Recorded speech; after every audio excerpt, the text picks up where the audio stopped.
Hello, everyone, and welcome to a special kind of Patreon episode of the New Author Podcast. This is Patreon episode number 1. Rich Casey joining me as he does weekly with the podcast, and today we're going to record kind of a craft episode. We're going to talk about cozy mysteries and things like that. And Rich, how are you doing today? And why don't you let us know what we're going to be doing?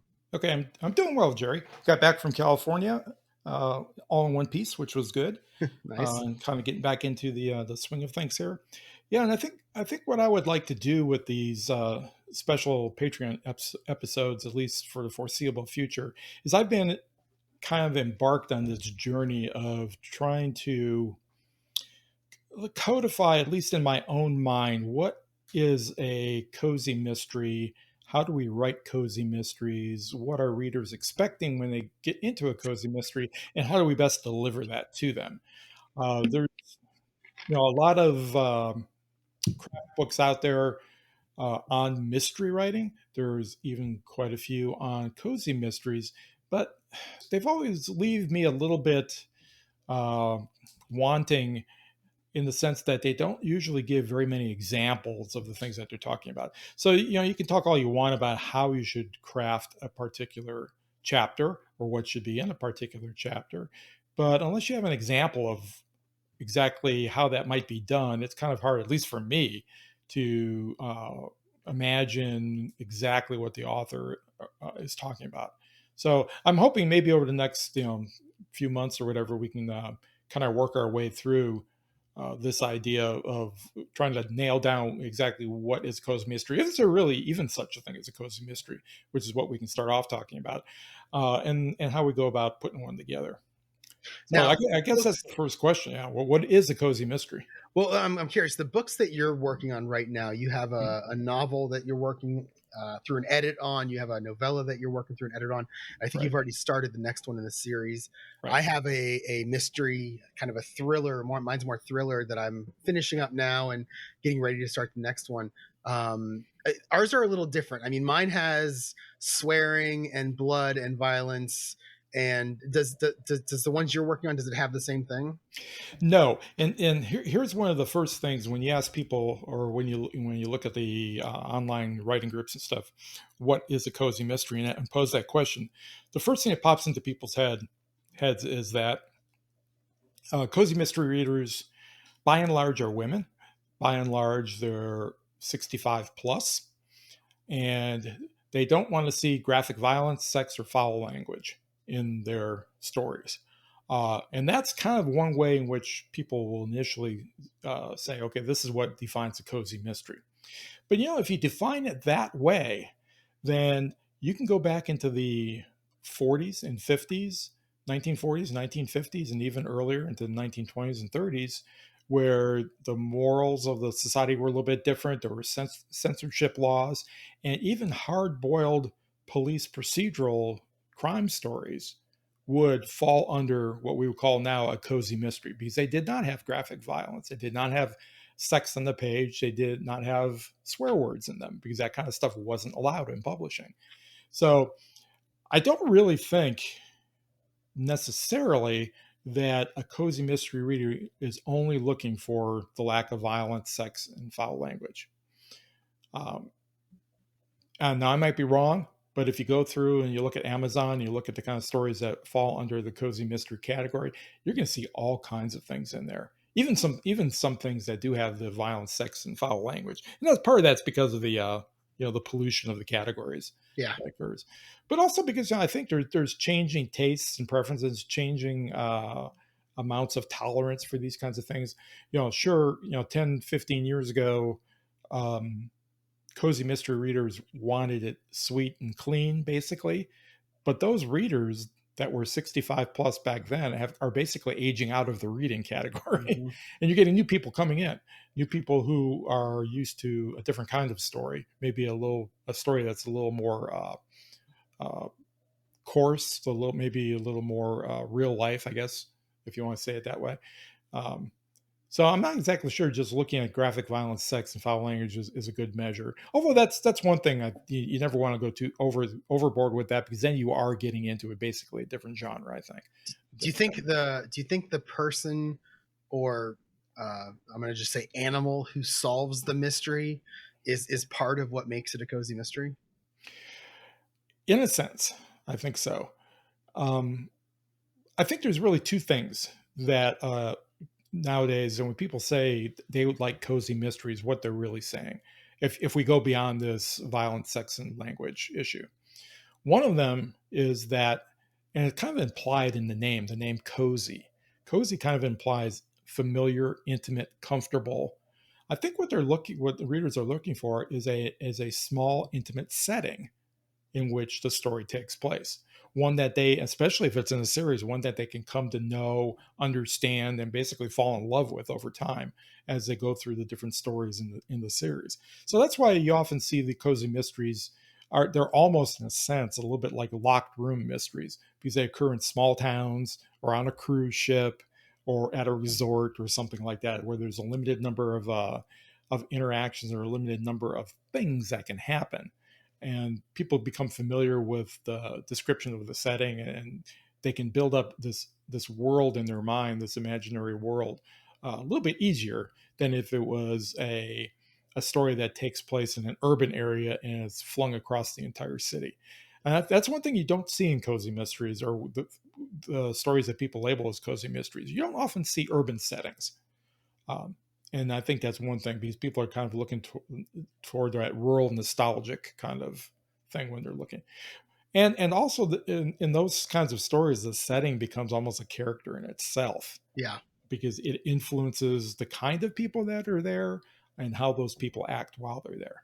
But then beyond that, I do think you're right. The characters, the protagonists, and to some extent the antagonists, and certainly the sidekick, and some of the other characters that will appear in a story, the reader is looking for lovable characters. Now I think we always say when we're writing stories that we got to get our characters to fall, or our readers to fall in love with our characters.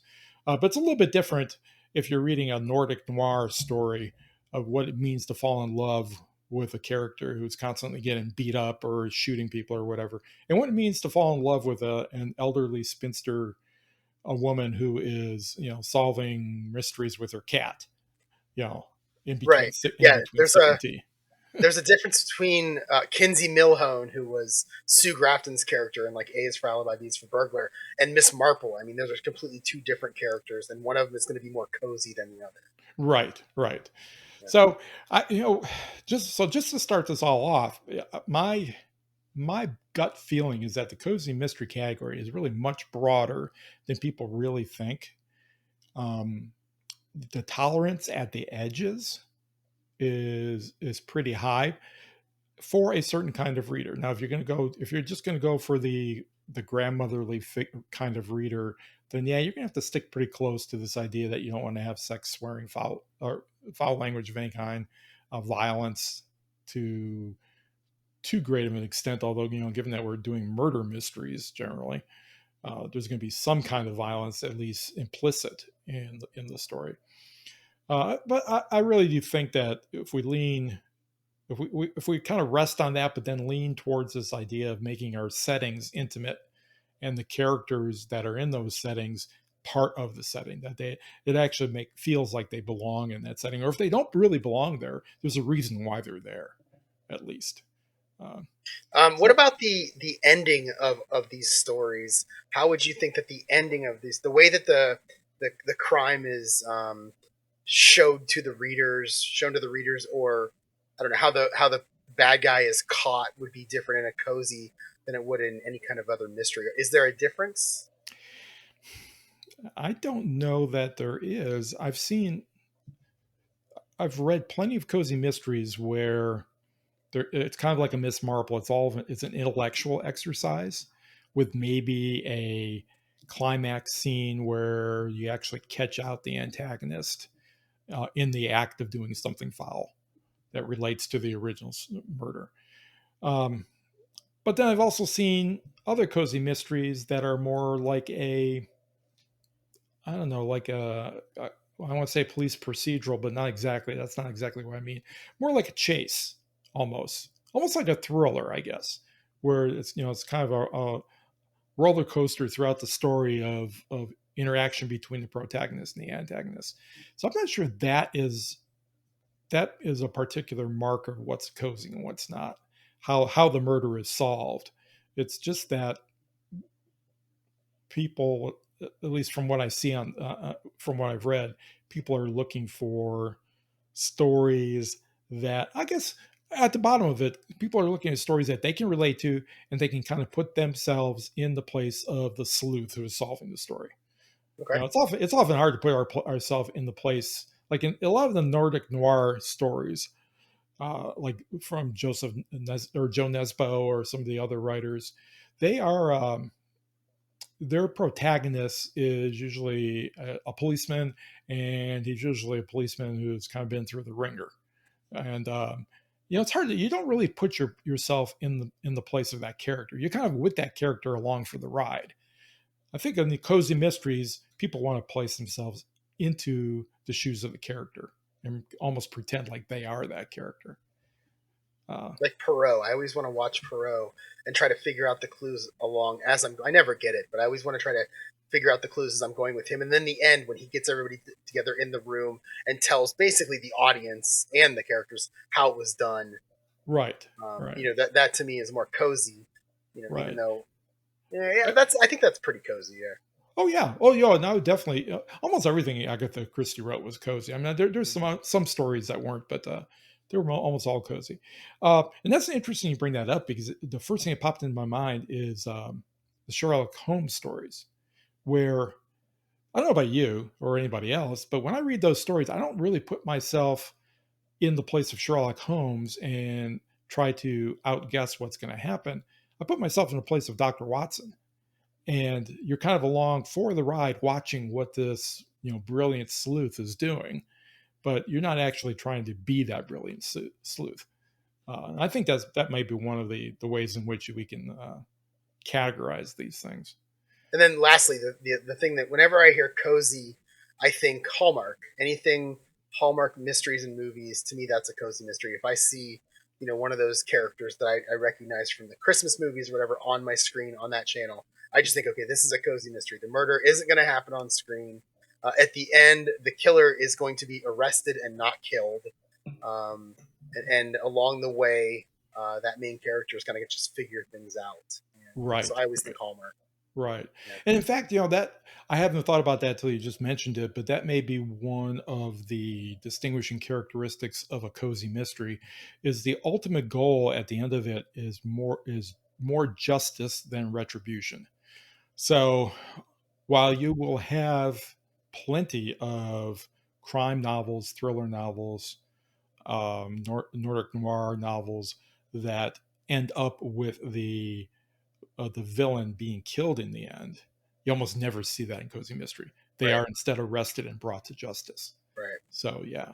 And usually they're arrested with they're just like, yep, I did it, arrest me. It's right. I watched all those Perry Masons, and it was so funny in court when most of the time Perry Mason would just accuse he would say, you did it, and they go, oh, yes, I did it. And they would, if it was a woman, she always started crying. And if it was a guy, he tried to stand up and justify what he did. But in the end, there was never any danger to anyone, as the killer actually said, yes, I did it.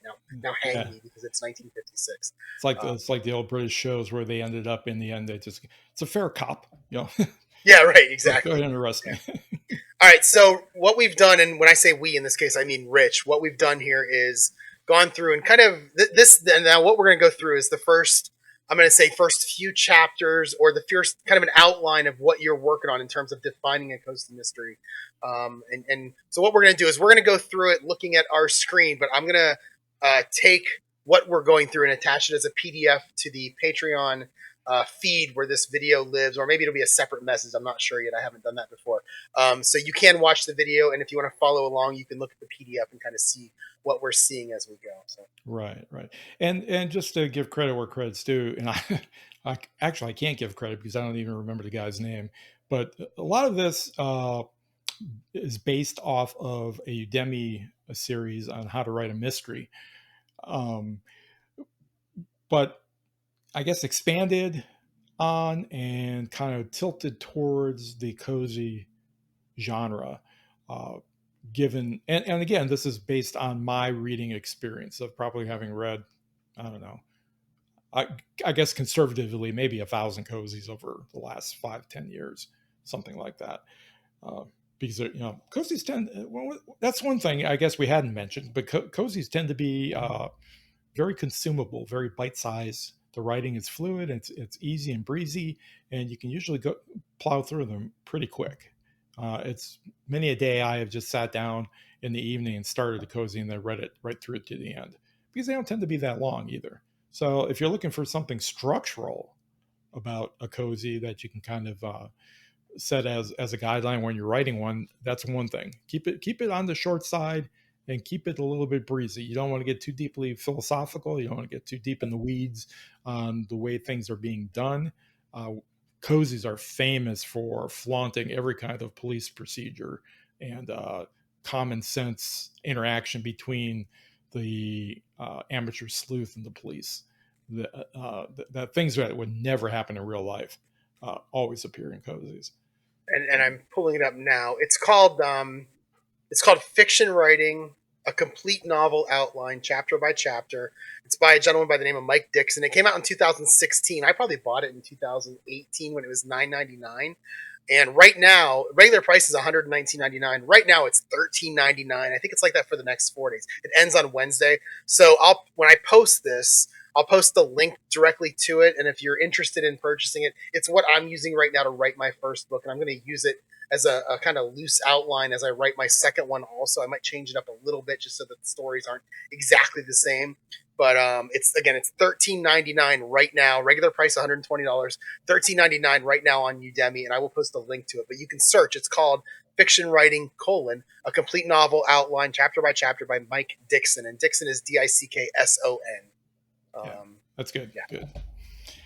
Okay, well, the way I've structured this, at least for now, we'll see how it goes, is just taking a look at the cozy novel in a chapter by chapter basis, and talking a little bit, or I'd like to talk a little bit about what I think should be in these chapters and how they should progress.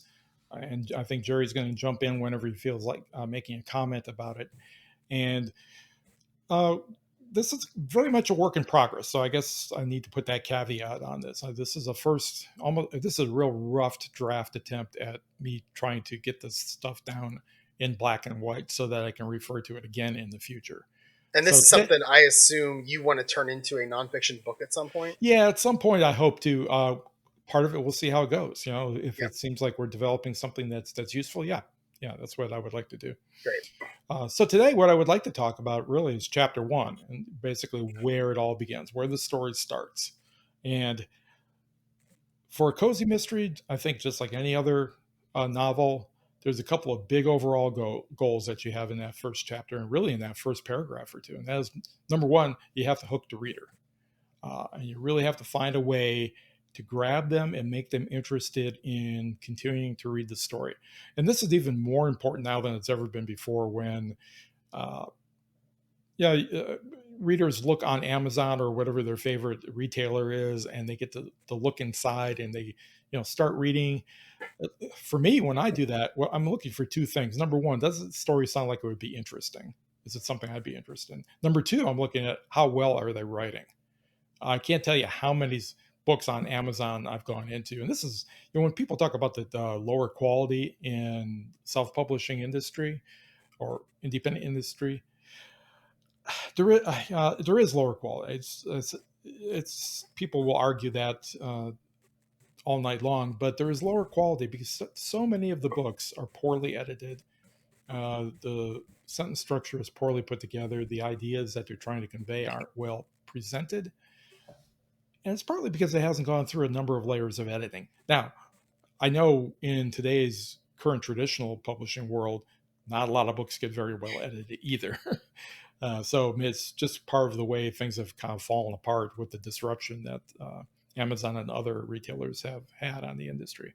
But one of the things you definitely need to do in that first chapter is hook the reader. And this is really, I think, a combination of art, the craft of writing, and being strategic about marketing. What is it that you want to convey to the reader in that first paragraph first couple paragraphs, first page, that will keep them reading in the story. And you almost have to have an avatar of the kind of person you are writing for. And I don't know if you do this with when you're writing your stories or not, but I try to think about, okay, what is the avatar? I tend to write everything for me, which is probably the wrong approach. But I tend to, when I'm writing it, think, would I enjoy this? And if I'll enjoy it, I like to think of myself as the everyman. So if I'm going to enjoy it, I think some amount of other people will also. Okay. Okay. See, as being a 60-year-old male in the United States, I am not really the person who I'm writing a cozy mystery for, because I'm writing it for about the same age or older female, and not necessarily in the United States.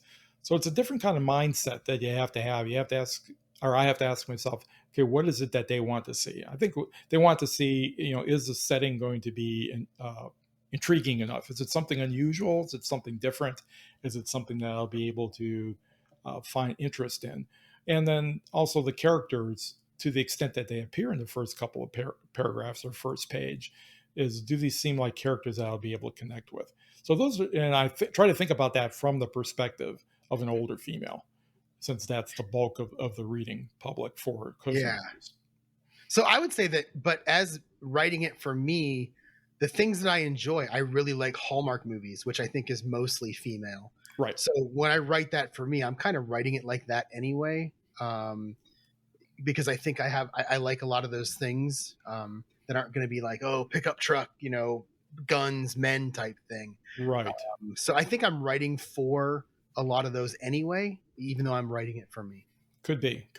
Yeah. In fact, it's almost natural that when we're writing what we love to read, that we kind of incorporate, or what we like to watch, we kind of incorporate the setup and the story tropes that we're familiar with into our writing. So, it would be much different if I was going to try to sit down and write a romance, for example, because I'm not a particularly romantic person. And I've tried to read romances and I just can't get through the first chapters of them. But I'm not just going to pick on romance. The same thing is true with space opera. I just do not like space opera. So yeah, a lot of it, you have to be familiar with the genre that you're writing in, I think. And that's pretty much. It's that, what's that thing called where you have two circles that interact? What is that called? The Venn diagram. It's the Venn diagram that they always say in every writing video you see. It's like, find what you like to read and what people like to read, and wherever those intersect, that's what you write. Right. Sell a lot of books. Right. So in terms of the overall goals, the first one is to hook the reader, but the second one that you want to do in this first chapter is to set up the story. Get the setup right, and the story basically tells itself. I mean, that's kind of what I feel. You need to introduce the reader to the world, and again, like we've already mentioned, it's a cozy, so you want to have some kind of a small, intimate setting that, while it may not be familiar to the reader, it's something that they feel is small enough that they could get grasp on over the course of the book. Often you want to present the victim either alive or dead, because you want to get story. That's how you get the story started off with a bang, usually. Maybe hint at the antagonist or the murderer, but as was said, it was really harped on in the Udemy video, you don't want to give away that identity of the person too soon, because that basically ends the story for a person who's reading a murder mystery. You have to keep the antagonist hidden from the reader as long as possible. That's different than if you are writing, say, a crime novel or a police procedural. I mean, often you'll keep the murderer or the antagonist hidden there as well, but you don't necessarily have to, because part of why people read those stories is to see how is the policeman or the detective going to solve this, given the facts that he's presented with. The reader will often know ahead of time something that the detective does not. So it's a little bit different perspective on the story. The other thing that I found really interesting in that Udemy video that I hadn't really ever thought of before, and this was the idea that very shortly after starting the story, you want to, or after presenting the victim, anyways, the actual crime, you want to have something, a piece of evidence that will link the victim to the murderer or the antagonist. And that, because that piece of evidence and the antagonist's knowledge that it exists is what really drives the interaction between the antagonist and the protagonist. Um, because if it wasn't for the antagonist worrying about that piece of evidence being out there, then they can just walk away, skip the country, do whatever they want to do, and with pretty much assurance that the amateur sleuth is never going to find out. It's almost like the MacGuffin that you see in all those other stories that aren't necessarily mysteries or whatever. Right. That again, I think back to Star Wars, and you've got the plans to the Death Star is what drove that movie for so long. And in my book, the one I'm writing now. It's literally a sheet of paper that links the killer to a couple people that then get linked back to who did it and the victim. And it's yeah, and that really I think that's a really important piece of any murder mystery, but particularly of cozies, because that will help drive the interaction between this amateur who really shouldn't be involved in this crime anyways and the antagonist. And then also you want to kill somebody in that first chapter. That's usually a good thing to do to get things really rolling. And if possible, introduce the protagonist. Now, this is really this is where I differ a little bit from that Udemy video. I think the Udemy video talked about introducing the protagonist in the second chapter of novel. I can't think of a story I've read in the last 10 years where the protagonist didn't appear immediately in the story. So once you read mine, you'll know of one. okay. Now, the only caveat to that is that if there's a prologue to the story, often in that prologue, the protagonist will not appear. Not a lot of stories are written with prologues anymore. Some are, but very few cozy mysteries are written with prologues. So you're almost thinking about this first chapter as being a combination of the prologue and the actual first chapter where things are going to get rolling.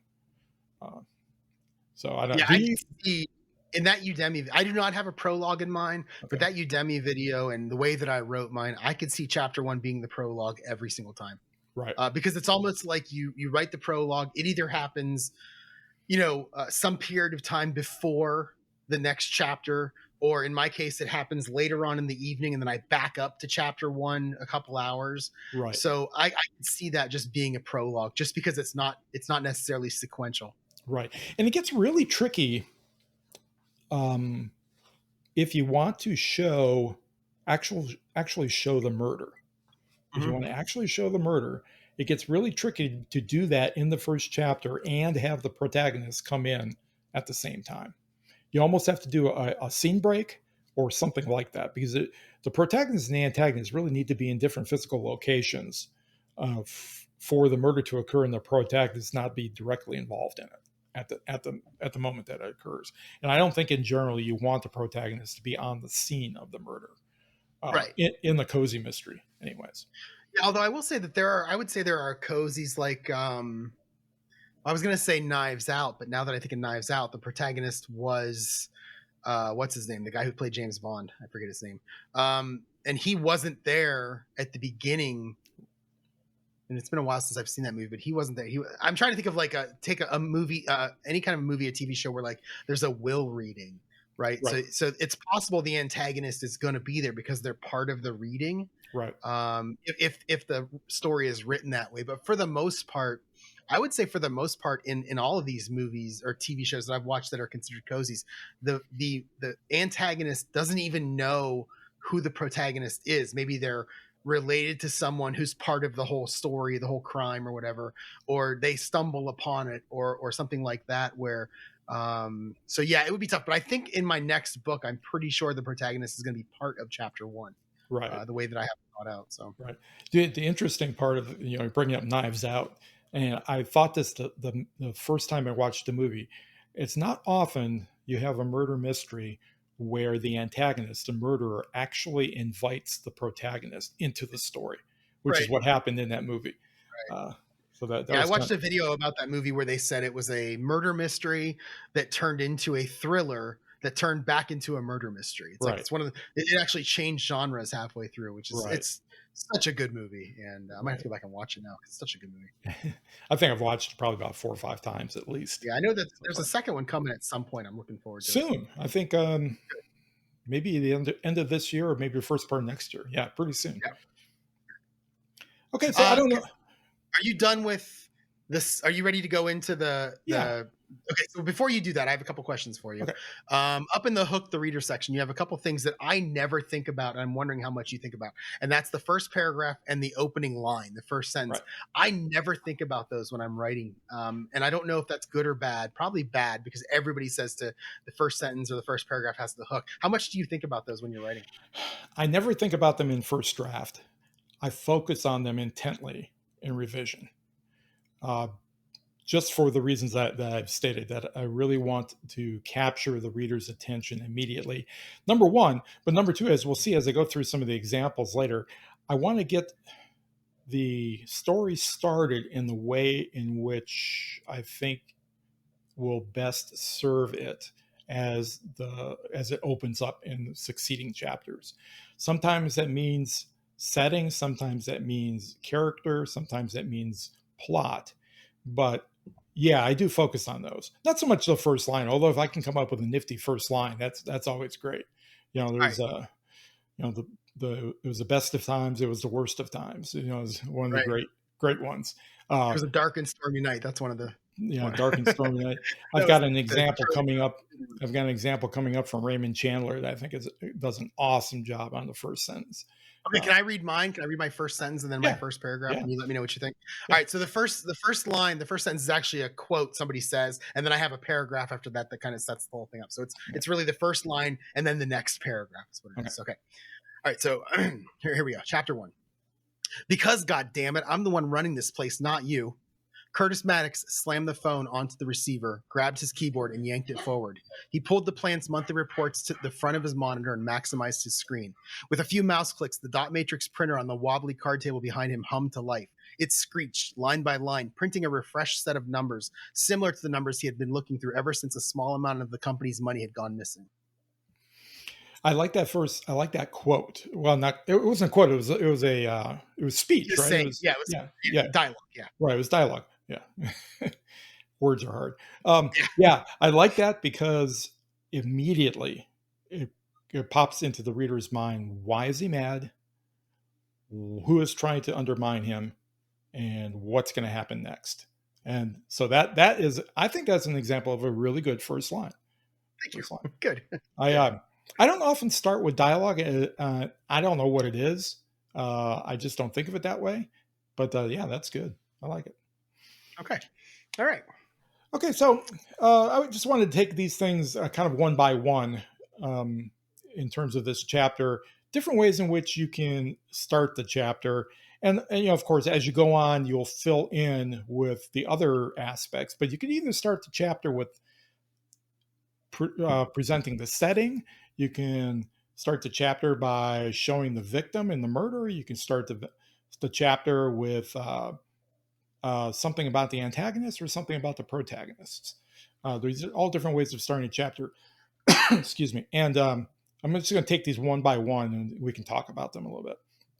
So the first example I have, or the first section I have here, is about introducing the setting, and you use that as a way to start the book. Now, this would not be this I guess would be a little bit more in terms of the cozy mystery, aimed at trying to show the reader that yes, you are going to get a very comfortable, intimate setting that you will be able, while you may not be able to actually connect with it because you don't have a personal experience with this kind of environment. It's something that you might have either hope of understanding quickly, or it tells you something about what kind of story you're getting into. By the setting. So basically this is just writing 101. You want to give them deep immersion in the world. Try to use as many senses as you can, sight, hearing, smell, touch, taste, as many as you can cram in as possible without it being obvious. I think you also want to keep those first paragraphs short to help build momentum for the reader to move through. I know Dean Wesley Smith often talks about the first 400 words of any story ought to be setting, because otherwise it's a bunch of people sitting around a blank white room and talking, and that doesn't capture anybody's attention. Often those first paragraphs will also establish the POV, not so much when you introduce the setting, unless the setting itself is a POV, which I've seen some stories that are like that, and it's kind of interesting when that happens. And then you want to set up if possible. So it's one thing you can do, you do a deep immersion, but you also, if you want to try to present this in a way that shows what's normal for the protagonist's world. Now, you might not actually have introduced a protagonist yet, but this is going to give the reader an idea of what is normal here, and if this is normal, then something's going to have to kick it out of kilter in order for us to get the story started. And that's where you can kind of give the protagonist an emotional and environmental state that they constantly strive to return to once they've been kicked out of it. And that provides one of the tensions that drive stories. It also kind of can provide the I call it the fulcrum, and I'm not sure that's exactly right. It kind of provide the idea or the, let's see, I don't know how to phrase this. It provides the setting, to use the word setting again, provides the setting through which the protagonist and the antagonist will battle. I don't know what it is in your story. Your story takes place in a plant in the Midwest. I can imagine that a lot of the interactions between the antagonist and the protagonist are going to revolve around industry, around something like that, right? Or no? Yeah, and it's also during the overnight shift, so it's always dark, middle of the night. It's in like you said, it's Midwest, so there's not a lot around this little city, so it's almost kind of like it's isolated. Right. So when you set it up like that and you have the whole story take place in an area like that, you can treat the protagonist and the antagonist really in two different ways. One way is that they're both very familiar with the setting, and as a result, they can work in and out of the set of features of the setting as they try to battle each other. The other thing you can do is you can have either the protagonist or the antagonist be foreign or alien to that setting. So in that situation, one of them has an advantage over the other. And as the story develops, you can play off of that when you show the try-fail cycles that the protagonist uses. And typically, the way I've seen this done before in other stories is that it's the protagonist who is unfamiliar with the antagonist's home turf. And as a result, a little tougher for the protagonist. You can't just make it. Yeah. Right. It makes it tougher, and it makes it easier for you to develop those try-fail cycles too, because it's easier to fail when you don't know what you're doing in a particular environment. So I would say you had mentioned the setting as the POV, kind of like part of the POV, and I was thinking like, would you say like a snowed in, ski lodge or something like that, or a snowed in bed and breakfast? And again, I'm thinking of Hallmark movies, but then I thought of, my favorite Agatha Christie book is And Then There Were None, which is, that's kind of everybody's favorite, but that's an island that once that drops everyone off, the boat doesn't come back for like 3 days, so they are locked in there. Right. Yeah, so something like that.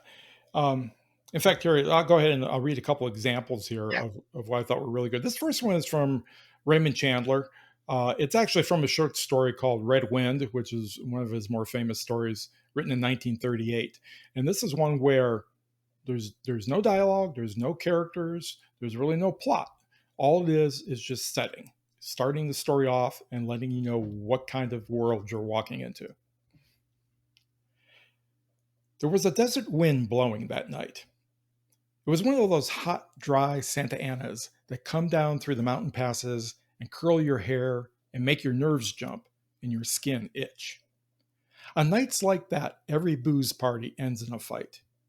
Meek little wives feel the edge of the carving knife and study their husbands' necks. Anything can happen. You can even get a full glass of beer at a cocktail lounge. So I really love the beginning of this story. Number one, because it immediately puts you in the You know where you're at. You're in the West. You're in a desert. You're in a place where people are jumpy and anxious because of the weather, maybe because of other things. You're told just flat out anything can happen, and but then you're given a little hint at the end that maybe some of this is going to be tongue in cheek in terms of the fact you can even get a full glass of beer in a cocktail lounge. So I really love this the way he set this up. He's in the story pretty much follows that. I think this is a Robert Marlowe or a Marlowe story. I can't quite remember now if Marlowe's in this one or not, but who's one of Raymond Chandler's most famous characters. Uh, so I don't know what you think about this or not in terms of the way it's. So one thing that struck me immediately was the lack of dialogue. Like you said, it's just description, but it's introducing the setting. I do like that they added, you can even have a full glass of beer at a cocktail lounge. It's almost like it took okay, this is going to be creepy, this could be dangerous, and then they added a little joke right there, or not necessarily joke, but like a specific thing to make it a little bit more descriptive. I don't know how to say this right. But I just like that how they added that last sentence. Now, when this was published at the time, this story fell into I think it was, I want to say it was first published in Black Mask way back when, but I think it was clearly a hard-boiled crime fiction at that time. That was kind of the genre that Raymond Chandler wrote in. And the setting, the way he sets this up, the setting almost appears like a malevolent force. So using this kind of setting and this kind of introduction today, if you're doing it in a cozy mystery, tells the reader right away that this is maybe not going to be your everyday cozy mystery story. This is going to be something that's going to be a little more edgier, a little maybe more off the wall, something you're not really used to. And just as he says, anything can happen in this story. You might want to just be prepared for that. So that, in terms of putting all your cards on the table, this gives the reader a heads up. This is what's going to happen. This is how this is going to go down.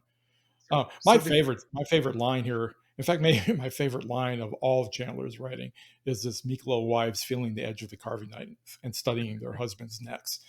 That was a great sentence that he wrote there. That's almost like gruesome without actually being gruesome. Like exactly. It's almost like what's that called? The when you show the gun on the mantle and you better use the mantle. Yeah, Chekhov's gun. It's like Chekhov's not wives' knives. Right. It's really good. Yeah. Exactly. Okay. The other before you go to the second one, I have a question for you. Sure. I actually have one here that I want to read. You reminded me of. Now, this isn't necessarily a cozy mystery, but I love the way that you talked about the setting as POV. So when I was in high school, I hated English class, hated every second of it. It was the only class that I got C's in. But the one thing we did was we read The Most Dangerous Game, which is one of my favorite stories of all time. I think I just Googled it quickly, and I'm hoping that I have the right version. It's by Richard Connell, what I'm looking at. I'm hoping that's the right version. But I just want to read this is all dialogue. So this is kind of different from what you had just read. And I want to see if you feel the same way about like setting as a POV as you did. Now, this is obviously not a cozy mystery. This is more of a thriller adventure type story, but I'm going to read it. I'm going to read it anyway. Just let me know what you think. Okay. And I'm going to stop. I'm going to probably read 8 or 9 lines of dialogue here. So, okay. Off there to the right, somewhere, is a large island, said Whitney. It's rather a mystery. What island is it? Rainsford asked. The old charts call it Ship Trap Island, Whitney replied. A suggestive name, isn't it? Sailors have a curious dread of the place. I don't know why. Some superstition. Can't see it, remarked Rainsford, trying to peer through the dank tropical night that was palpable as it pressed its thick, warm blackness upon the yacht. You've good eyes, said Whitney with a laugh, and I've seen you pick off a moose moving in the brown fall bush at 400 yards, but even you can't see 4 miles or so through a moonless Caribbean night. Not 4 yards, admitted Rainsford. Ugh, it's like moist black velvet. It will be light enough in Rio, promised Whitney. We should make it in a few days. I hope the Jaguar guns have come from Purdy's. We should have some good hunting up the Amazon. Great sport hunting. The best sport in the world, agreed Rainsford. For the hunter, amended Whitney, not for the Jaguar. and that kind of introduces the theme of that whole story, because I believe those two guys are about to become the hunted, but Right. or one of them. I remember. I know at least probably one of them is. So anyway, Yes. so that what do you think of that? Yeah, two things occurred to me about that. The first few lines that you read was exactly what Raymond Chandler did in terms of providing a visual picture to the reader of what the setting was. Only he did it through dialogue. He did it through the people talking to each other about what they were experiencing, and that's a perfectly valuable way of doing that. And for some readers, I think that's probably going to be more uh, more approachable if they are essentially seeing a scene through others' eyes.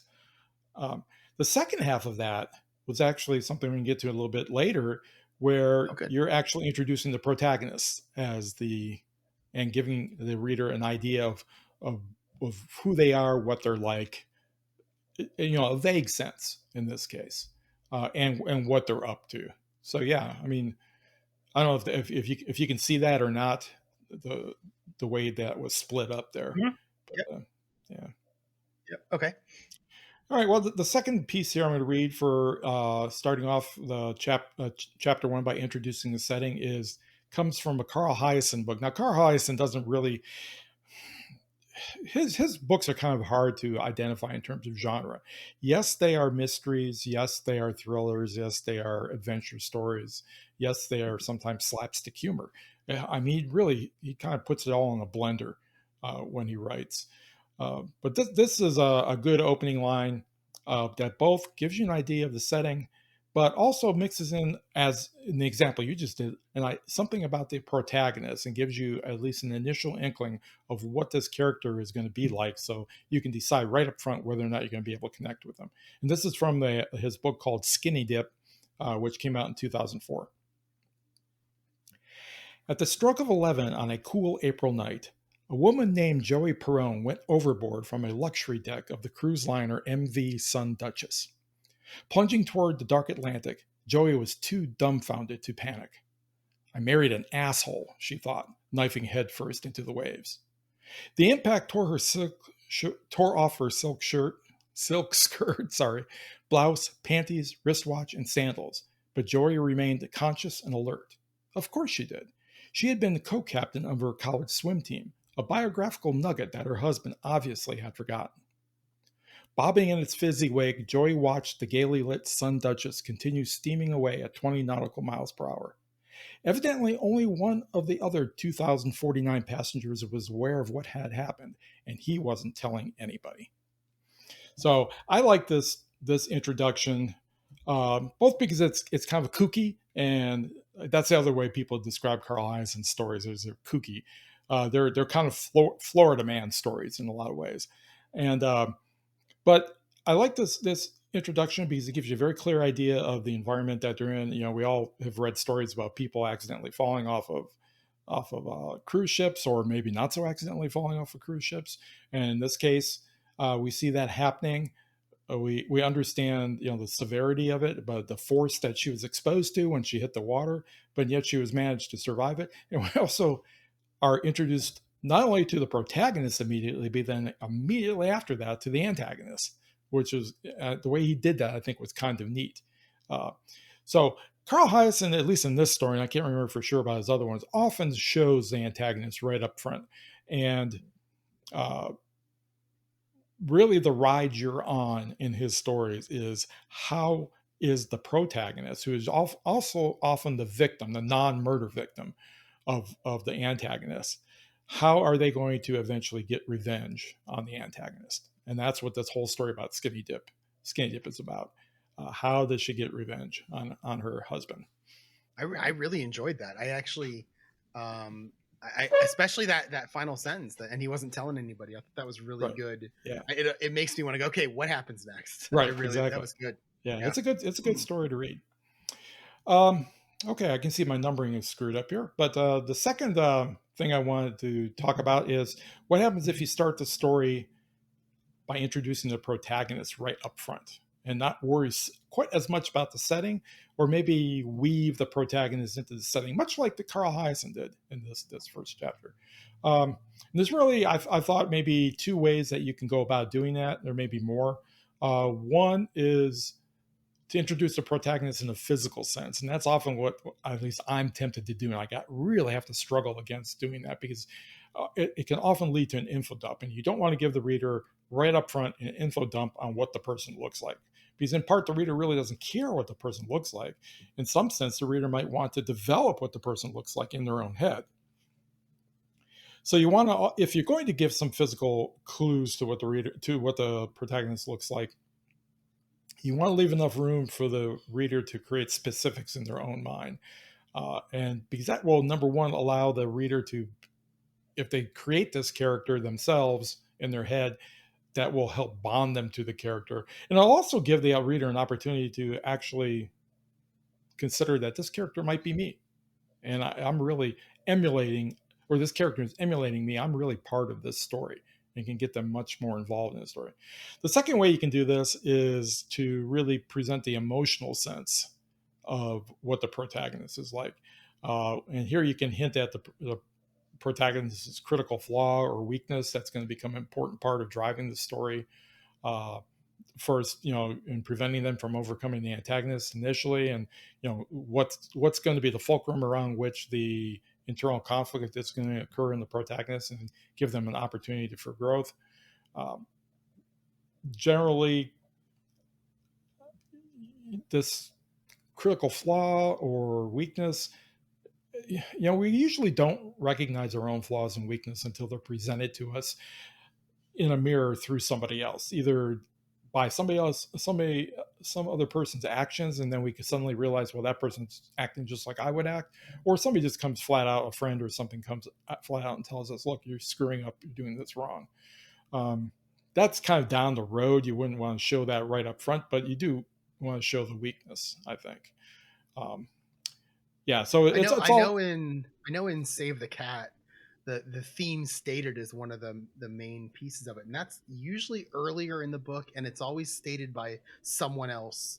I think it's right to the protagonist, and I believe that's kind of what you're talking about, where right. That person could say, hey, you don't need that, you need that, and then the right. character has to then go through the book and learn right. that was correct. Right. I think in one of my stories, I kind of get at this, where right up front in the story, it starts off with the main character's best friend basically scoffing at how the main character always reacts this particular way to a situation, and she just thinks it's weird or strange or whatever. And it really hints at the underlying trauma that the character had that leads to her behavior like that. The opening sentence of chapter 2 of my book, and I'm going to go back to this every now and then because I think it's interesting to compare what you're saying, Cozy Mystery, is with how I did it, because I'm going to learn so much along as we go through this process. But the opening book, and I realized that the opening chapter 2 is exactly like chapter 1, a quote and then a description of the person who just said the quote, which makes me kind of nervous. But I wrote this. I could so be a private detective, Sam said. Sam Norris sat at the small round table in the hotel's lobby, a mostly empty plate pushed into the table's middle and his nose buried into a worn paperback. And that's kind of how I started out. And that is eventually him learning that, wow, this is really, I'm going to do this, but it's going to be really hard. Right. Yeah. Okay, I have a couple of examples of this, starting off with actually 3 of them.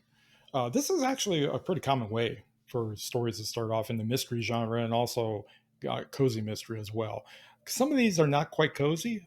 This next one is not quite a cozy mystery, but I thought it was really instructive about the way the author Christopher Grayson did this, in terms of giving you a really good, solid sense of who this protagonist is going to be. And unusual for any kind of mystery story for a protagonist is it's not necessarily somebody you want to closely identify with. You might care about them, you might want to follow their journey, but you don't want to identify with them too closely, as you'll see here in a moment. And this is from The Girl Who Lived, which came out in 2017. They were coming for her, but Faith wasn't in the mood to go anywhere. Not today. 21, 22, 23, she mumbled, counting the white ceiling tiles for the 50th time that morning. Compulsively, she rubbed her hand up the back of her head, feeling the unfamiliar stubble. Since she was locked up again and hadn't seen a mirror in weeks, she figured it looked like a crew cut now. A couple of months ago, she dyed her long caramel brown hair too dark and hated it. Her radical response was to shave her head. After the novelty wore off, she knew it wouldn't make any difference. Jet black, platinum blonde, she was the same damaged goods, no matter what the package looked like on the outside. So right away we see that we have a person here who has mental challenges, emotional challenges, is locked up, obviously in a psychiatric ward. He hasn't been seen a mirror because they don't allow mirrors, something you could break and hurt yourself with. So it's not exactly the kind of person you want to be. You don't want to put yourself in their place. But the thing that would make me and made me want to continue reading this story was really the very first line. They were coming for her. Mm-hmm. And I wanted to see what was coming for her, who was. And this is the opening of the book, right? These are all the openings of the books, right? So it's a pretty bold, I think, a bold way to start this story.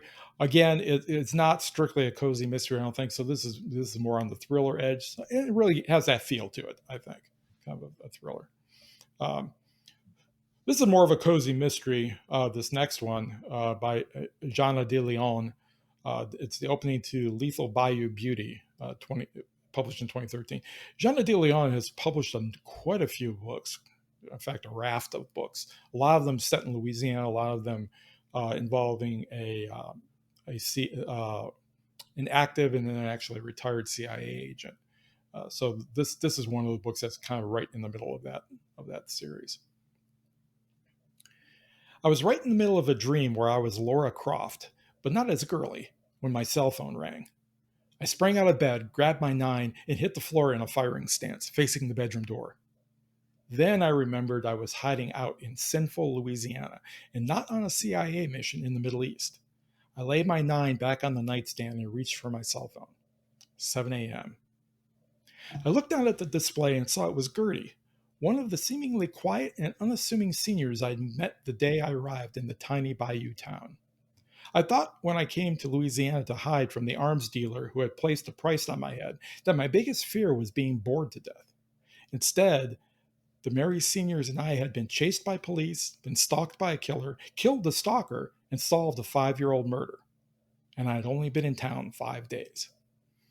So, wow. This is this shows you, or this I think gives the reader right up front an idea that this is going to be a rollicking story. It's going to be a roller coaster. It's going to be tongue in cheek. It's going to be very much Miss Marple meets Kinsey Malone kind of thing, where you've got seniors, you've got a young CIA agent, you're a probably not unusually named town, sinful Louisiana. And it's going to be some of it's going to be tongue in cheek, and it's going to be kind of an enjoyable read. And that's what I liked about this.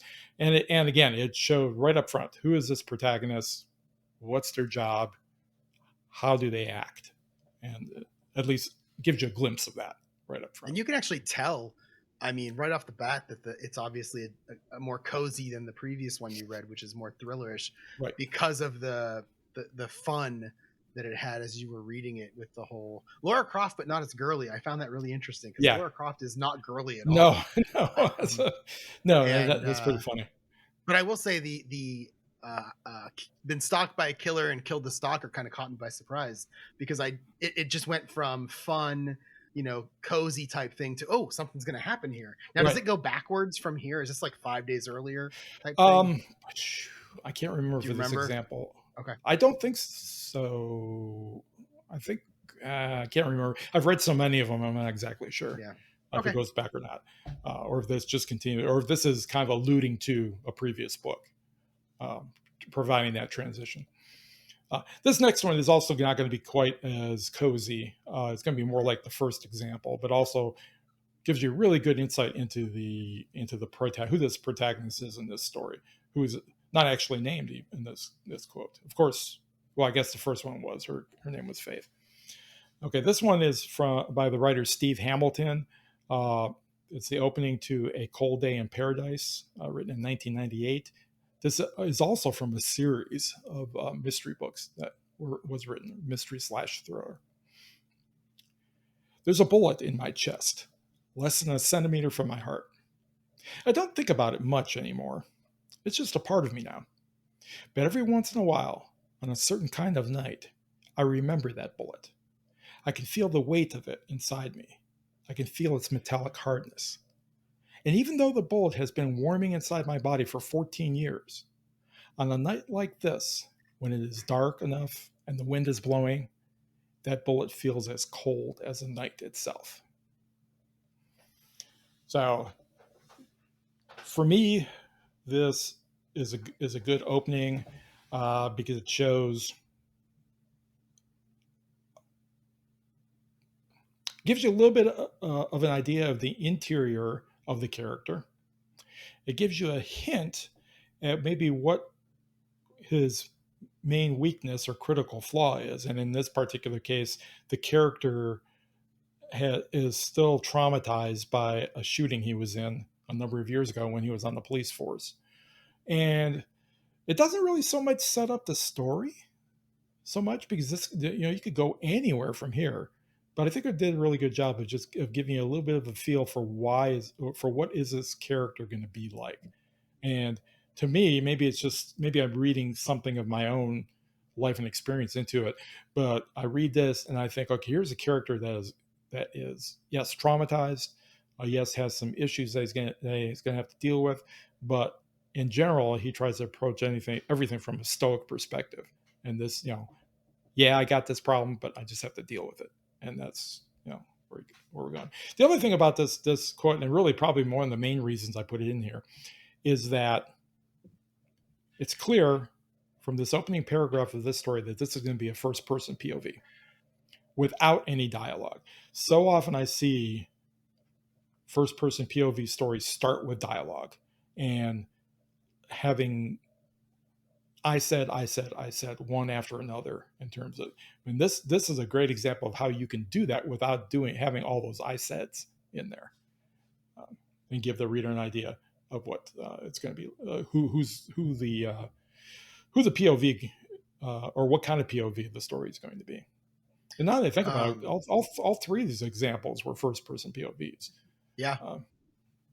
I didn't realize that. And the first one just had a dialogue, but really she's just talking to herself. Right. Yeah. The thing about this third one, it's probably the one that kind of got me the least out of the three, but only because I really want to know what happens in the next line. Like I'm curious. So you gave me a little bit about the character, but I want to know about the story. So what happens next is probably. So this is actually one that I'd be like, you reading it out loud, and I'm thinking, it's the one that probably grabbed me the least, but I actually want to know what happens next. Right. And let me see here. You have something behind you? Yeah, I'm looking for the book. Okay. We'll see what the next chapter, what the next paragraph is. What's the next paragraph? What kind of what does it go into? Does it go into dialogue? Okay, so it goes into more description, but it goes into a recounting of how he got shot. Oh, okay. Yeah, that would be interesting. Okay. Yeah. Yep. Okay, so that's introducing the story with a protagonist, introducing the story with a setting. Another way you can do it is by introducing the victim right up front. And there's really two basic options you can do this with. One is you can do it well before the murder, and people often do this if they want the reader to form an emotional attachment to the victim, so that they will then more strongly root for the protagonist to solve the crime because they want to see the victim's death avenged. Or you can do it after the murder, and this is really common in cozy mysteries, partly because you don't want to show too much blood and gore on the page, too much violence, so they often open with a murder having already been committed, or somebody stumbling on a body that's already dead. So it's one of two ways you can go. I tend to go, well, this is the thing that I have to struggle with, because if I go with starting it well before the murder, I'm often really tempted to do a prologue, and I'm not sure I really want to go down that path too often. You want to get the murder out there as soon as possible. Right. I want to Even if you do it in a prologue and then either back up or move ahead in time. Right. I want to start the story. And one thing that's I think is important to remember, and I don't know in your story if you have this or not, but you can have more than one murder, even in a cozy mystery. I do. Yeah, I do. So you're not really cheating yourself by starting off having the murder already committed, because you still get an opportunity to kill somebody later on. So, I think I have 6. Oh wow. Yeah, I think I have 6. Okay. So yeah. Jerry the psychopath is. You guys are learning a little bit too much about me right now. Right. But the other thing that not only if you have the victim show up in the story before they're murdered, not only gives the reader an opportunity to attach to them emotionally, but also gives you an opportunity as a writer to show why that person is even in the place that they're in when they get murdered. Why were they there? I would say I've been thinking about this the whole time you've been talking about this. This has been popping in mind. I'm talking about like a lot of my favorite things. I talked about Knives Out. I talked about Agatha Christie and some of her stories. I talked about Kinsey Millhone. But another one of my favorite things, and this is, people who've been listening to the podcast for a while know that I love Perry Mason. And in every episode of Perry Mason, the murder usually doesn't happen until after the 15-minute commercial break in the second segment, and sometimes it doesn't happen until the halfway point, and then that's when Perry Mason would get involved. So a lot of times you don't even get Perry Mason until 20 minutes in, sometimes 30 minutes in. And I was wondering how that would fit in, and seeing this well before the murder that you're talking about, I think is exactly how it fits in. Yeah, that's pretty unusual nowadays. I don't think, or at least you don't see many written stories that way. Yeah, I don't know if the readers or the viewers would have the patience nowadays, or the want, maybe not the patience, but the want. I think you want that murder right up front. Right. You want to see what kind of story you're in right away. Now, if you're coming to a long running series like Perry Mason, you know what kind of story you're in. You know what to expect. Sure. So it's a little bit different there.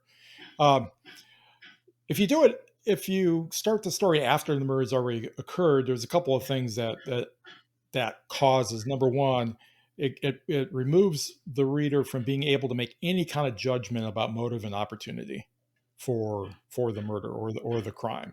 They don't know why it happened. They don't know why it happened to this particular person. Oftentimes, they don't even know how it occurred, because even the cause of death can be a little bit mysterious. So it raises a whole bunch of questions in the reader's mind, which is good. You want to raise questions in the reader's mind, because then they'll want to continue reading in order to get the answers. I sometimes wonder how many questions we can throw at a reader at one point in the story and still have them continue through it.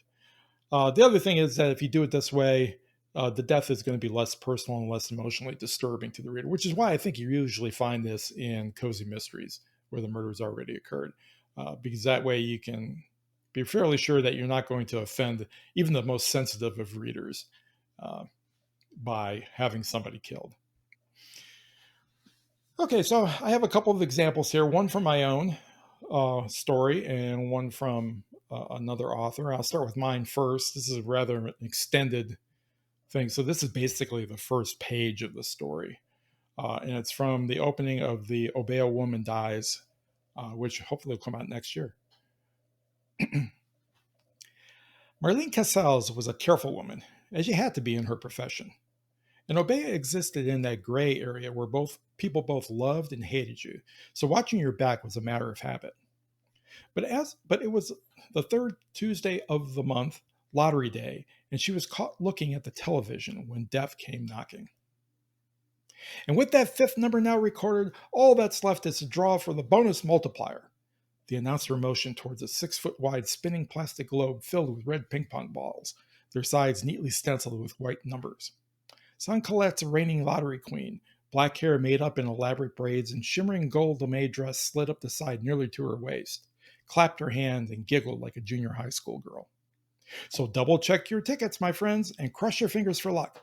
Let's see if you will be the island's next millionaire. Her eyes focused on the screen. Marlene groped for the knob and, when she finally found it, yanked the front door open without bothering to take a look through the peephole. Probably for the best, as she had no opportunity to experience the gut-wrenching fear that comes from staring down the barrel of a silver 9mm handgun. She also didn't see the muzzle flash or hear the muffled report from the silenced weapon before the slug tore through her heart and embedded itself into the concrete block wall on the other side of the disheveled room.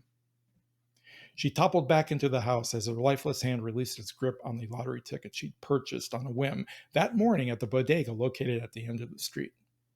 Death snatched it casually out of the air, checked it against the numbers now scrolling across the bottom of the television screen, then slipped the paper into the inside pocket of a crisply pressed linen jacket.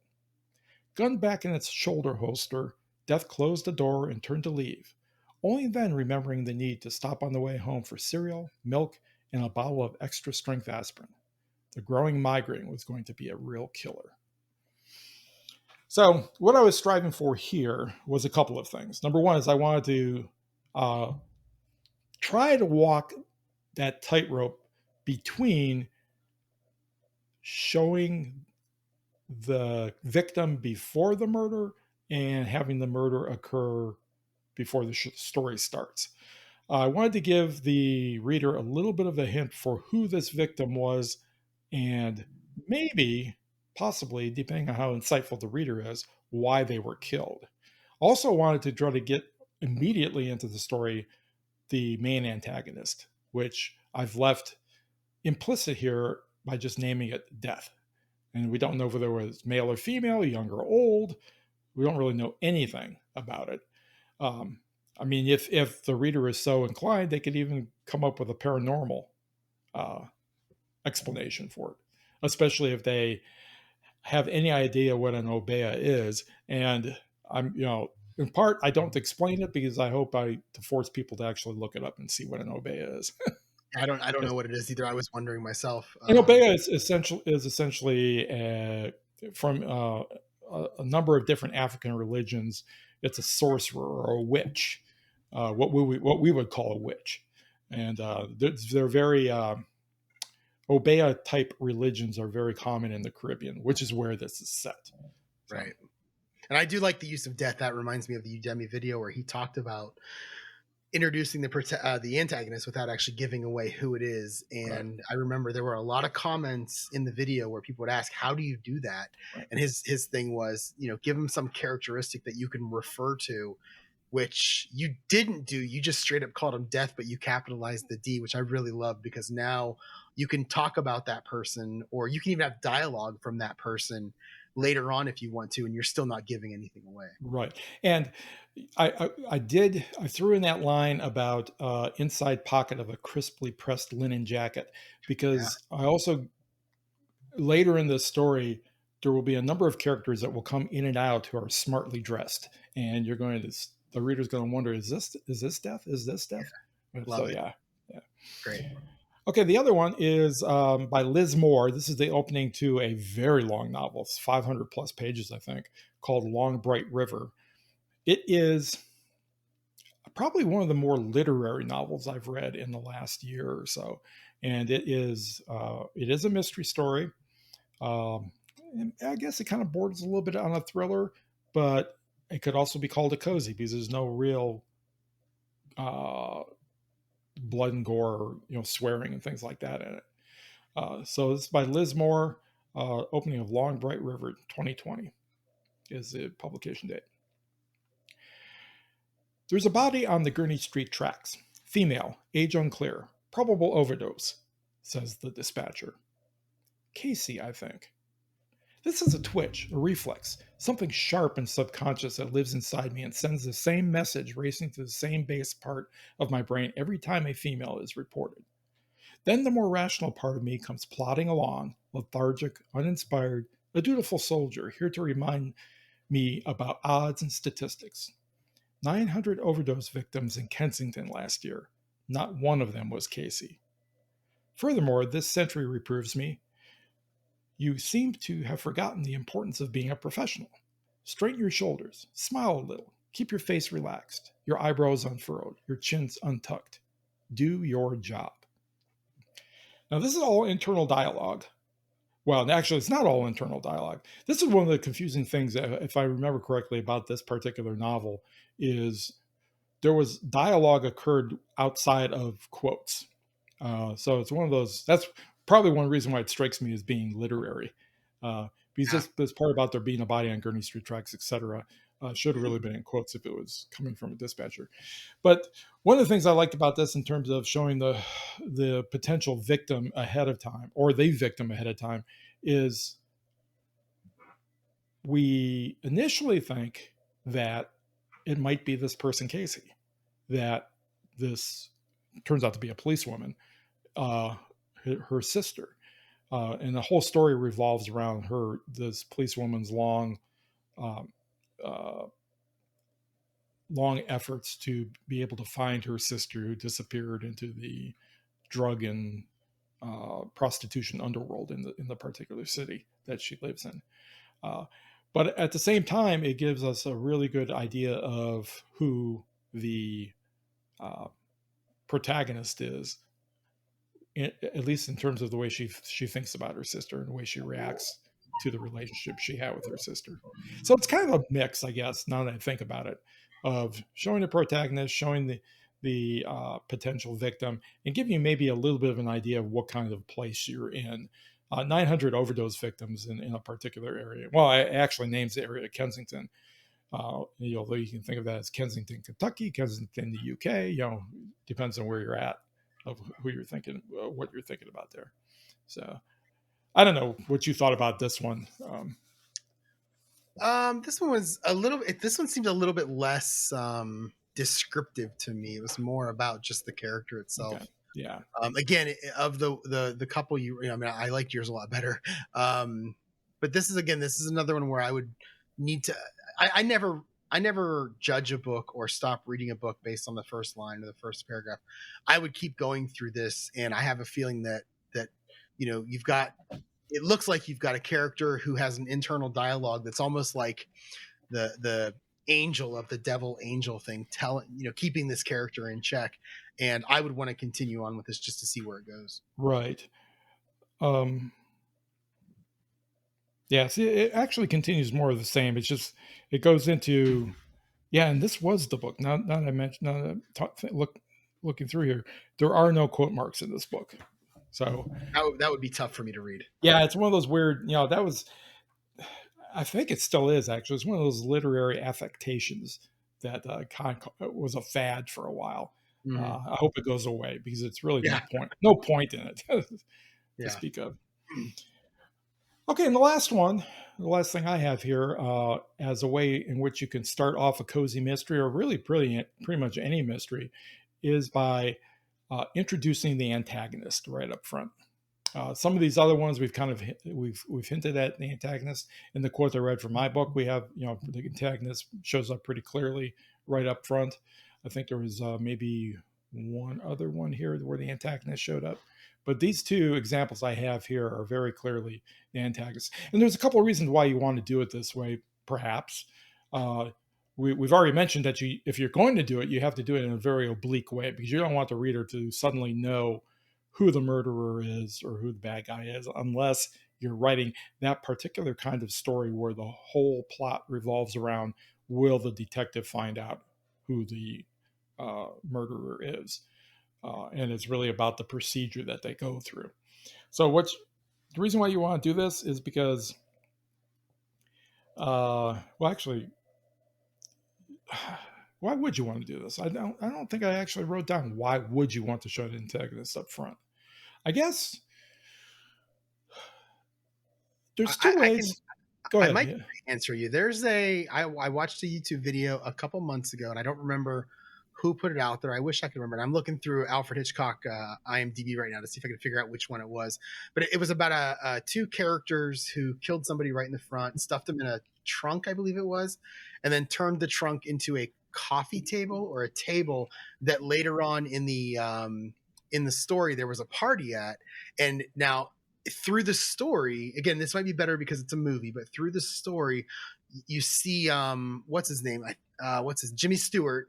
I think it was Jimmy Stewart, as he was like figuring out what was going on and realizing there's a body inside that trunk, and then how it ended. So like, it's almost one of those devices where, as the audience, that the main character doesn't know, and you're watching as the main character goes through and figures out what's going on. And I think there's a lot of drama, a lot of tension in that case. Right, right. Yeah, so that's a good reason. The other thing that just occurred to me is that um, by showing the antagonist right up front, you're signaling to the reader that this antagonist is going to play a important part on the page of the story. He's not just going to be in the background.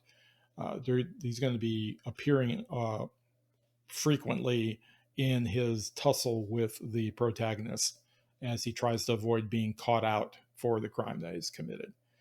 Yeah, and this Hitchcock movie was called Rope. Okay. Yeah. Yeah. I don't think It's I've ever really, seen that one. I've never seen it, but in watching the video, I'm kind of disappointed that I watched the video now because I know what happens. Oh yeah. I wish I would have seen a video but not know what happened. I would go watch it. It just looked, it's almost like that old, I don't know if it's a cliche or not, but of the put a bomb under a bench and then the readers just see as people go over to that bench over and over, and eventually it's going to blow up, and it's just when is it going to blow up? Right. The other thing that you have an opportunity to do as a writer when you show the antagonist or the murderer or whatever up front is that you have an opportunity to show what kind of person they are.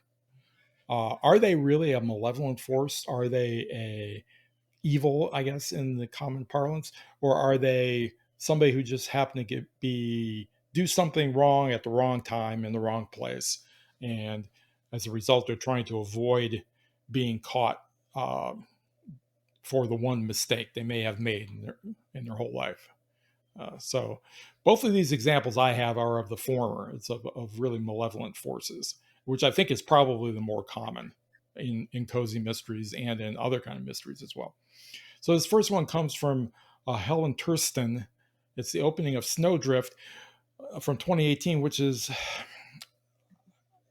she's a Nordic writer, but it's not exactly what you would call Nordic noir. It's not as deeply gray and bleak as a lot of those stories are. This one actually, comes out okay in the end. So here's the opening paragraphs. And one other thing I want to say about this is that this is good because she not only shows the antagonist, but also gives you a really good sense of what kind of environment you're going to be in. The front door slowly opened a fraction of an inch. After a while, a head cautiously peeped out. Everything seemed quiet, and a man stepped onto the small porch. Taking his time, he tucked the gun into the waistband of his pants and slipped a cell phone into his pocket. Then he zipped his leather jacket, adjusted his night vision glasses, and pulled up the hood of the sweatshirt he was wearing under his jacket. Large fields extended on both sides of the house. This was an advantage. There was no one nearby to see or hear him. But just to be safe, he reached around the doorframe and turned off the external light. He also removed the key from the inside, pushed the door shut with his hip, and locked it. Then he turned around and, with a flick of his wrist, he tossed the key into the darkness. Carefully, he made his way down the slippery steps and was swallowed up by the night in seconds. The blizzard came sweeping in from the west. The strong wind stirred up the snow that had fallen earlier in the week, and within 30 minutes, visibility was down to zero. So, here you're obviously dealing with an antagonist who is a professional, and he knows what he's doing, and he knows what his advantages are, what the potential disadvantages are of the situation he's in. He's come prepared. He's got night vision glasses, and although it's not explicitly stated, it's probably the case that he came on a night when a blizzard was due, and he knew that any sign of his presence would probably be wiped away by the falling snow. So in this case, though, the antagonist is not identified in this case. No. And I'm wondering, like, I had given the example of Rope, and I had another example that I'll talk about when you're finished. And I was wondering, in all the three of your examples, is the antagonist hidden from the reader until the end? Yes. Okay. Although, hidden only in the sense that the reader doesn't know who did. In this particular story, Snowdrift, bad guys show up through the course of the story. You just don't know which bad guy did what. Okay. Essentially. The last one is back from the golden age of crime and crime stories in the pulp era by C.S. Montagnier, I believe is the way that's pronounced. It's the opening to The Perfect Crime from 1920. Two men sat at a table in a waterfront saloon. One was tall, dark, and thin. He had the crafty, malevolent face of a gangster or crook. His eyes were beady and set close to a hawk-beak nose. His mouth was loose and weak, but his chin was square. The other man was also tall. He was blond and broad-shouldered.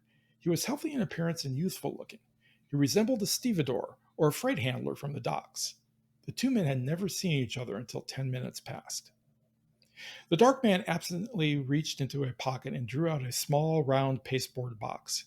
He opened it and dipped a thumb and forefinger into it and pinched out some white stuff. He placed this well into a nostril and sniffed it up his nose. He looked across at the blonde, who regarded him curiously. "Walking the snowstorm, brother?" "It's dope, isn't it?" the other asked. The dark man's eyes began to sparkle. Now, I put this one in there for a particular reason, and that is we could talk about a little bit the way fashions change. Earlier in this episode, we talked about how you don't want to info dump on the reader about what people look like. You want to just let them go ahead and give them hints, but let them form their own ideas of what the person really is. It helps them identify them a little bit more. That was not the fashion back in the day during the pulp era. And this is one reason that, Dean Wesley Smith really his mindset comes out of the pulp era. And because he studied those guys so much and he admires the way in which they were able to produce millions of words a year and just crank out story after story. And the way they did that was just essentially almost writing a stream of consciousness. Whatever occurred to them, they wrote down. And as they were thinking in their mind about what the characters might look like and stuff, they put it down on the page and they never went back. An editor might go back and kind of clean up the punctuation or whatever, make it flow a little bit better, but that's the way it appeared. And I think that this really shows that this particular writer was writing what they saw in their head and was not really concerned with what giving the reader space to form their own conclusions about what the person might look like. So anyways, that's kind of an aside there. Yeah, that reminds me of the noir stuff, she walked through the door. Right. Thing. Yeah. Right. So these are what I've gone through today is basically, I think, different ways in which, as a writer of a cozy mystery, but also really any mystery, you might want to think about starting your story. And as I mentioned earlier, it really depends on, after these first couple of paragraphs, where do you want to go with the story? Because the first couple of paragraphs are going to set up for the reader an idea of how the book is going to be structured and how the story will flow. If you start off with, as Raymond Chandler did, or as some of the, let's see, who else?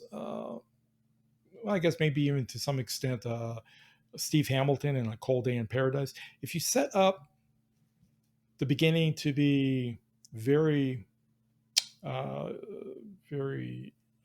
ambience, not the right word. I can't think of the word I want to say. If you want to provide us a feeling, okay, that's probably the best way, an emotion or a feeling to the story. Atmosphere. An atmosphere. There you go. An atmosphere to the story. And that the atmosphere itself is going to weigh heavily on the characters and on the plot. Then you really want to start off with a description of the setting that kind of conveys what that atmosphere is going to be like.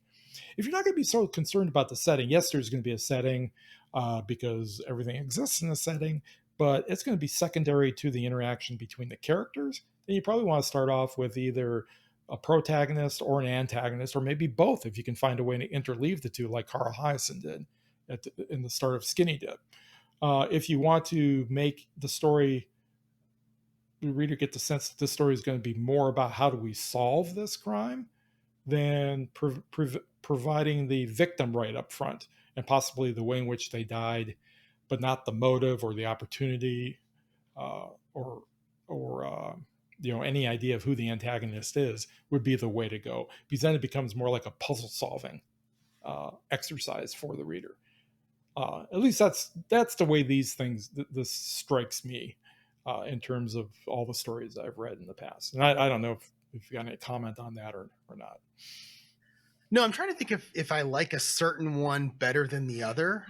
I think probably because I like specific authors like Agatha Christie, and she probably does a lot of them the same, although she's pretty good at not repeating the same story over and over again. I feel like the murder coming first is something that I enjoy, gets you right into the mystery. And I'm trying to think, most of the time, in fact, probably all the time, the murder is never revealed. So that third option that you have there of introduce the antagonist, but in a very, very oblique way, is probably the way that I would go. Mm-hmm. Because I feel like I want to read it and I want to try to solve it as I'm reading it. And, the way that you had read yours and you had mentioned the linen jacket, all of a sudden now I have a clue to go on and I can pay attention to that as I'm reading, if I recognize it as a clue, as I'm reading on. So I enjoy that third option more than any of them. Right. And spoiler alert, in that particular thing that I read, the piece of evidence that will link the killer to the victim is actually going to be that lottery ticket. Oh, okay. That makes sense. Yeah. Yeah, that makes sense. There's been a number of authors that I've read in the past. I've really enjoyed their stories. They've been mystery / thriller type stories that really went hard on the setting and the atmosphere. The one that really pops to mind, well, other than all the Nordic writers, the one that really pops to mind in the United States is a guy named Tony Hillerman. I don't know if you've ever heard of him or not, but he wrote a whole bunch of series, a bunch of stories that I think typically are classified as westerns, but they're not really westerns. They're modern day. They're feature the protagonist is for most of them is a Navajo policeman, and it's really the setting of the desert Southwest and the Navajo culture really shaped the entire sense of the story, even to the point where some of them are quite mystical and supernatural in the way in which they're presented. But there's still mysteries, and they still kind of follow the plotting footsteps of a policeman trying to solve a murder, and you get the clues and you get everything else, but you also have all this setting and atmosphere that's really guiding everything that's happening. I've really enjoyed those. But then again, I enjoy the slam bang thriller kind of mysteries as well. I guess go ahead. No, let's go ahead. I was going to say, where would Knives Out fit with what you've written here? Because in Knives Out, we see the Ana de Armas character. She's pretty much the protagonist, right, but she's also considered to be the antagonist. I don't know if that's the best word. She's not necessarily we think she's the murderer through a big part of that movie. And I would say that at that case, the antagonist is the police officer until the big twist comes. How would you fit that into this? I think, well, to start off with, I think I would say that starts by introducing the victim before the murder. So we get to see, what's his name? Thurston? No, not Thurston. I don't remember. Yeah. It's been so long. Yeah. Christopher Plummer. Christopher Plummer, right. We get to see Christopher Plummer. We get to see, what he's like, how he interacts with people. So I would say that the screenwriter for that actually started off with the idea, okay, we're going to show the murderer. We're going to show potentially how he was killed. Well, no, actually, no, clearly how he was killed. He killed himself. Well, yeah, but we don't know that at first. We know that pretty quickly, though, don't we? Yes. Yeah, pretty quickly. But the reason why he did that is because he thinks the Ana de Armas character accidentally killed him. Right. He just beat the morphine to the punch. Right. So it's a little bit tricky because that was written to hide not only the identity of the true antagonist, but to give you a false sense of who the antagonist really was. And what's also tricky about that particular story is the hefty use of flashbacks in the beginning. Sure. And so that makes it a little bit tricky as well in terms of identifying. But and one of the things that movies have an advantage over novels is that they can convey so much information through visuals that you just can't do in a novel. So truly, I would say that the way in which that movie starts with the kind of grotesque shots of things that are in the house, panning as they pan through the house, really kind of almost starts that movie on a setting that tells you that this is going to be something bizarre. This is going to be Yeah. something a little bit unusual and off kilter, and you probably aren't really going to be able to know what's going on here. Uh, Yeah. so yeah, Okay, it's well, we've reached the end of the document here for this episode. Do you have anything else? no, just I hope anybody who happens to listen to this helped. If you have any comments on anything, or once if you actually look at the document once it's posted, shoot me an email, rich@richcasey.com. I'm looking for input on this and your thoughts and what you see in the stories that you've read, and what you think it might be appropriate or not appropriate for a cozy mystery. And you can also comment, I believe, on the Patreon post that will include this either this audio or this video. We're trying to work out what we're going to do here. Right. And if you comment, one of us will get back to you. Most likely Rich, because this is his baby. We will definitely kind of make this more of an interaction than just a podcast that you listen to. Feel free to talk to us about this. Right. Yeah. In fact, that's probably the best way to do it. Comment on the Patreon account. Jerry will get notified. He'll shoot it to me, and I'll be able to take a look at it. Yep. All right. I don't know how to end these. I don't know. Do we end them the same way we end our podcast? We'll just say so long, and we'll see you next time. Not Yeah. Look, exactly sure when next time will be, but there will be another episode at some point. and we'll continue with this kind of this story as we go, and then before we start the next one. So thank you everyone for listening or watching, and yeah, see you later. Yeah. Take care, everybody. Thank you.